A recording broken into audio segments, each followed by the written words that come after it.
जी है दोस्तों, इंग्लैंड के खिलाफ पहले टेस्ट महामुकाबला के लिए कप्तान रोहित शर्मा ने घोषित किए भारतीय टीमों का खतरनाक प्लेइंग 11, जहां दोस्तों टीम में ऐसे ऐसे युवा शेरों को वापसी करा दी है जो अपने बल्लेबाजी और गेंदबाजी से तहलका मचाए हुए हैं। तो दोस्तों, अगर आप भी भारतीय टीम को एक बेहतरीन टीम मानते हैं तो इस वीडियो को लाइक करके चैनल को सब्सक्राइब करना बिल्कुल भी ना भूलिए। वही दोस्तों, अफगानिस्तान को 3 T20 मैचों की सीरीज में हराने के बाद टीम इंडिया को अभी जल्द आराम मिलने वाला नहीं है। अफगानिस्तान के खिलाफ सीरीज खत्म होने के बाद टीम इंडिया का मुकाबला इंग्लैंड से होगा, जहां भारतीय क्रिकेट टीम और इंग्लैंड का ऐलान इस सीरीज के लिए कर दिया गया है। इंग्लिश टीम इस वक्त आबू धाबी में तैयारी में जुटी है, जो जल्द ही भारत आ जाएगी। वही दोस्तों, भारत और इंग्लैंड के बीच 5 टेस्ट मैचों की सीरीज का आगाज 25 जनवरी से होगा। सीरीज काफी लंबी है, इसलिए ये जनवरी से शुरू होकर मार्च तक चलेगी। सीरीज के सारे मुकाबले आईसीसी विश्व टेस्ट चैंपियनशिप के तहत खेले जाएंगे, इसलिए ये अपने आप में और भी ज्यादा अहम हो जाती है। जहां सीरीज का पहला मैच हैदराबाद में खेला जाएगा, माना जा रहा है कि भारतीय टीम के जो खिलाड़ी सीरीज के लिए चुने गए हैं वे 20 जनवरी तक हैदराबाद पहुंच जाएंगे, क्योंकि उनका कैंप में होना है और बीसीसीआई की सिलेक्शन कमेटी ने अभी केवल 2 टेस्ट के लिए टीम चुनी है। ऐसे में दूसरे और तीसरे टेस्ट के बीच करीब 1 सप्ताह का गैप रहेगा। उसी में आगे के मैचों के लिए टीम का ऐलान कर दिया जाएगा। वही इंग्लैंड के खिलाफ पहले टेस्ट में कप्तान रोहित शर्मा और यशस्वी जायसवाल ही पारी की शुरुआत कर सकते हैं। इन दोनों ने ही दक्षिण अफ्रीका के खिलाफ दोनों टेस्ट में ओपनिंग की थी। इसके बाद 3 नंबर पर शुभमन गिल और 4 नंबर पर विराट कोहली खेलते दिखेंगे। और मिडिल ऑर्डर की बात करें तो श्रेयस अय्यर को 5 नंबर पर मौका मिलने की संभावना है। वहीं 6 नंबर पर एक बार फिर केएल राहुल खेल सकते हैं। राहुल ही इस सीरीज में विकेटकीपर की भूमिका अदा कर सकते हैं। वही दोस्तों, गेंदबाजी की बात करें तो टीम इंडिया पहले टेस्ट में 3 स्पिनर्स के साथ उतर सकती है। ऐसे में रविंद्र जडेजा और रविचंद्रन अश्विन के साथ कुलदीप यादव को भी अंतिम 11 में शामिल किया जा सकता है। वहीं तेज गेंदबाजी में उपकप्तान जसप्रीत बुमराह और मोहम्मद सिराज एक्शन में दिख सकते हैं। जबकि दोस्तों, टीम इंडिया और इंग्लैंड के बीच 25 जनवरी से 5 मैचों की टेस्ट की शुरुआत हैदराबाद में 25 जनवरी से होगी, जबकि सीरीज का आखिरी टेस्ट मैच 7 से 11 मार्च के बीच खेला जाएगा। दोनों ही देशों के बीच आखिरी बार भारत में टेस्ट सीरीज में भिड़ंत 2021 में हुई थी। तब भारत ने 4 टेस्ट मैचों की सीरीज 3-1 से जीती थी। बहरहाल, तब की टीम इंडिया और अब की टीम इंडिया में काफी अंतर आ चुका है। इंग्लैंड के खिलाफ पिछली घरेलू टेस्ट सीरीज 2021 में हुई थी। तब टीम इंडिया में 10 ऐसे खिलाड़ी थे जो अब टीम इंडिया के मौजूदा टेस्ट स्क्वाड में नहीं हैं। हालांकि इस सीरीज में टीम इंडिया की प्लेइंग 11 का चयन करना कप्तान रोहित शर्मा और टीम मैनेजमेंट के लिए आसान नहीं होने वाला है। खासकर नंबर 5 की बल्लेबाजी करने के लिए 2 खिलाड़ियों के बीच रेस है। दरअसल नंबर 5 के लिए केएल राहुल और श्रेयस अय्यर दावेदार हैं, लेकिन टीम मैनेजमेंट किस पर भरोसा दिखाएगी ये देखने वाली बात होगी। लेकिन क्या बतौर विकेटकीपर बल्लेबाज श्रेयस अय्यर के ऊपर केएल राहुल को तवज्जो मिलेगी? इससे पहले साउथ अफ्रीका के खिलाफ टेस्ट सीरीज में केएल राहुल बतौर विकेटकीपर बल्लेबाज खेले थे। अगर केएल राहुल बतौर विकेटकीपर खेलेंगे तो क्या श्रेयस अय्यर को प्लेइंग 11 में जगह मिलेगी?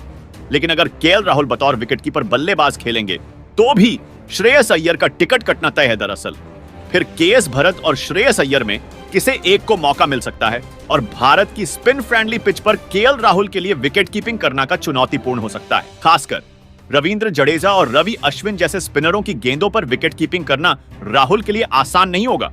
लिहाजा ऐसा माना जा रहा है कि केएल की जगह भरत को प्लेइंग 11 में मौका मिल सकता है। अगर ऐसा हुआ तो फिर श्रेयस अय्यर के लिए प्लेइंग 11 में जगह मिलना मुश्किल है। जबकि दोस्तों, इंग्लैंड टेस्ट सीरीज में भारतीय टीम की अगुवाई रोहित शर्मा ही करेंगे, और साउथ अफ्रीका की टेस्ट सीरीज में शामिल प्रसिद्ध कृष्णा को टीम में जगह नहीं मिली है। वहीं वर्ल्ड टेस्ट चैंपियनशिप के फाइनल के बाद से टीम से बाहर चल रहे अजिंक्य रहाणे और चेतेश्वर पुजारा को पहले 2 टेस्ट मैच में मौका नहीं मिला है। चेतेश्वर पुजारा ने रणजी ट्रॉफी में सौराष्ट्र के लिए खेलने वाले पुजारा ने झारखंड के खिलाफ खेले जा रहे मुकाबले में 243 रनों की पारी खेली थी। वहीं अजिंक्य रहाणे ने WTC के फाइनल में 89 और दूसरी पारी में 46 रन बनाए थे। इंग्लैंड के खिलाफ 2 टेस्ट मैच में 3 विकेट कीपर के एल राहुल, के एस भरत और ध्रुव जुरेल को शामिल किया है। वहीं 3 spin allrounder R Ashwin, Ravindra Jadeja और अक्षर पटेल को भी टीम में जगह मिली है। भारत और इंग्लैंड के बीच पहला टेस्ट मैच 25 जनवरी से 29 जनवरी तक हैदराबाद में खेला जाएगा, और 2 फरवरी से 6 फरवरी तक दूसरा टेस्ट मैच विशाखापट्टनम में होगा। वही तीसरा टेस्ट मैच 15 फरवरी से 19 फरवरी तक राजकोट में खेला जाएगा, जबकि चौथा टेस्ट मैच 23 से 27 फरवरी तक रांची और पांचवां टेस्ट 7 से 11 मार्च तक धर्मशाला में खेला जाएगा। वही दोस्तों, इंग्लैंड के खिलाफ आगामी टेस्ट सीरीज की तैयारी के लिए अय्यर को सेलेक्टर्स और भारतीय टीम प्रबंधन ने अपना खेल खेलने की सलाह दी थी। अय्यर ने क्रिकबज से कहा कि स्थिति चाहे जो भी हो, मैं आक्रामक होकर खेलने जा रहा हूं। जब आप नकारात्मक गेंदबाजी करते हैं, जब आप शुरुआत में सुरक्षित और रक्षात्मक गेंदबाजी करते हैं, आप रन बनाना चाहते हैं और आपको अपनी टीम को एक निश्चित बिंदु तक ले जाना होता है। यही मेरी मानसिकता थी और यही है मैं जिसमें मैं फंस गया, जहां स्कोर की परवाह किए बिना मैं प्रदर्शन से खुश था, बता दें। उन्होंने आंध्र के खिलाफ पहली पारी में ठोस 48 रन बनाए थे।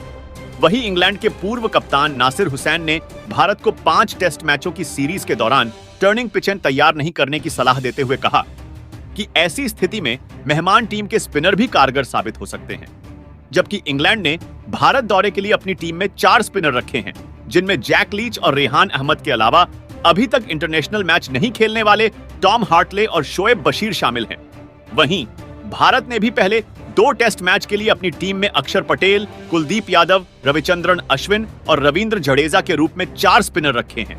हुसैन ने स्काई स्पोर्ट्स क्रिकेट पॉडकास्ट पर कहा कि मेरा मानना है कि उन्हें अच्छी पिच तैयार करनी चाहिए जो थोड़ा स्पिन ले, क्योंकि इससे उनके स्पिनर और बल्लेबाज दोनों के लिए समान अवसर रहेंगे।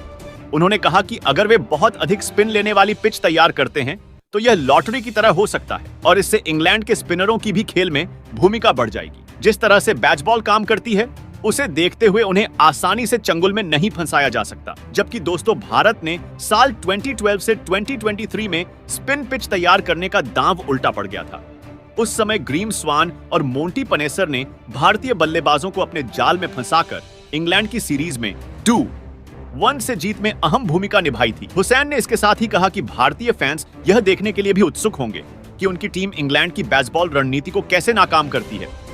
उन्होंने कहा कि भारतीय क्रिकेट के बारे में भी काफी बातें की गई हैं और बेसबॉल को लेकर भी काफी बातें हुई हैं। वर्ल्ड कप में मुझे लगा कि भारत के कई फैंस यह देखने के लिए उत्सुक हैं कि उनकी टीम बेसबॉल को कैसे विफल करती है।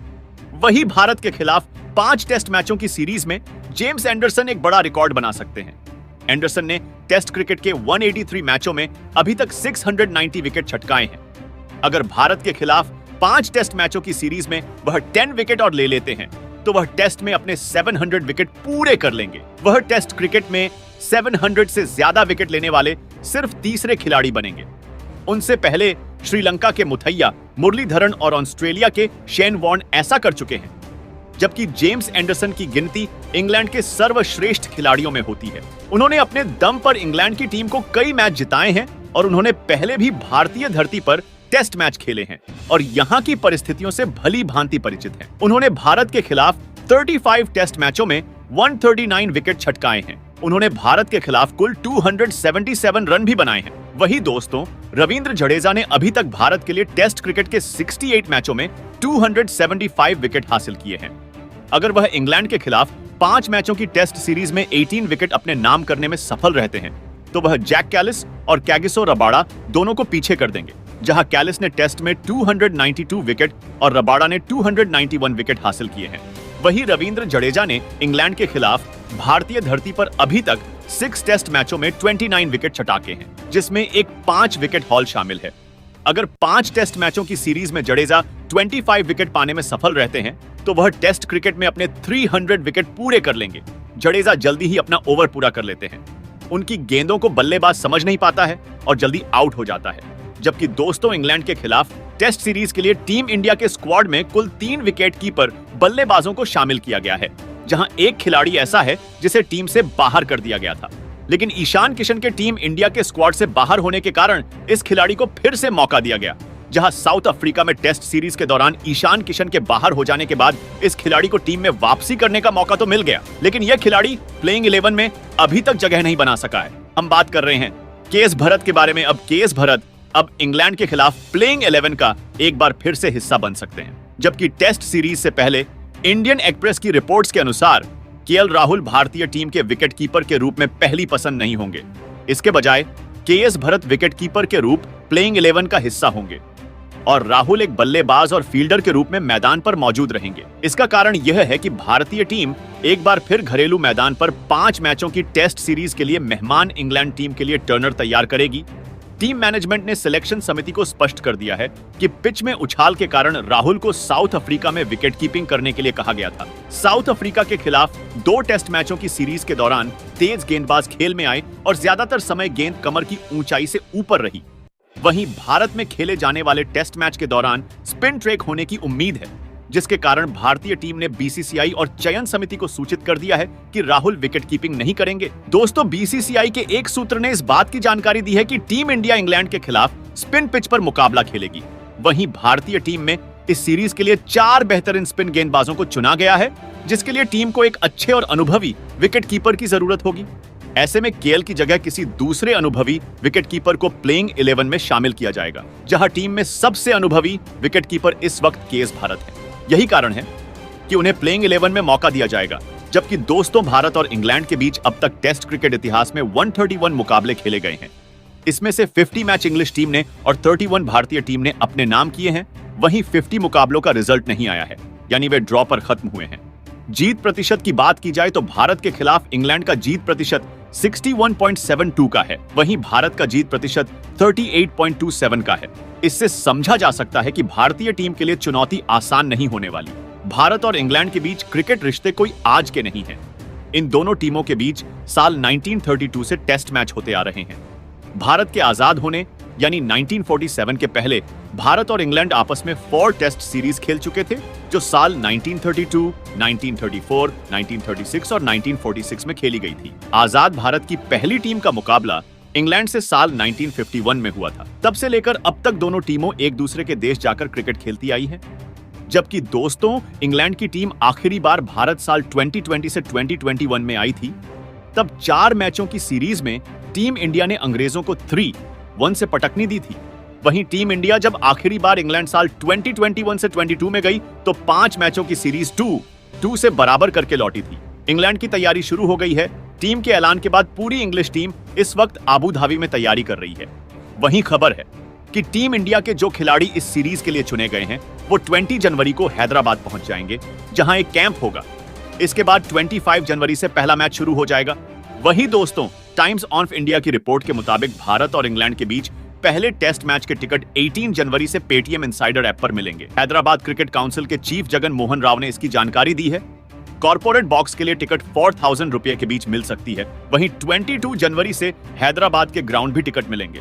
26 जनवरी को देखते हुए सशस्त्र बलों के जवानों के लिए प्रवेश निःशुल्क होगा। इसके अलावा हर दिन 5000 स्कूल के बच्चे भी फ्री में मैच देख सकेंगे। स्कूल के बच्चों के लिए भोजन और पीने के पानी की भी व्यवस्था होगी, लेकिन सभी बच्चों को स्कूल ड्रेस में आना होगा और उन्हें अपना आई कार्ड मैच वाले दिन साथ में लाना होगा। वहीं दोस्तों, इंग्लैंड के खिलाफ भारतीय टीमों का प्लेइंग 11 इस प्रकार रहने वाले हैं। रोहित शर्मा कप्तान, Shubman Gill, Yashasvi Jaiswal, Virat Kohli, Shreyas Iyer, KL Rahul wicket keeper, KS Bharat wicket keeper, Dhruv Jurel wicket keeper, R Ashwin, Ravindra Jadeja, Axar Patel, Kuldeep Yadav. तो दोस्तों, ऐसे ही क्रिकेट से अपडेट रहने के लिए हमारे चैनल को सब्सक्राइब करके साथ में बेल आइकन को दबाना बिल्कुल भी ना भूले। धन्यवाद।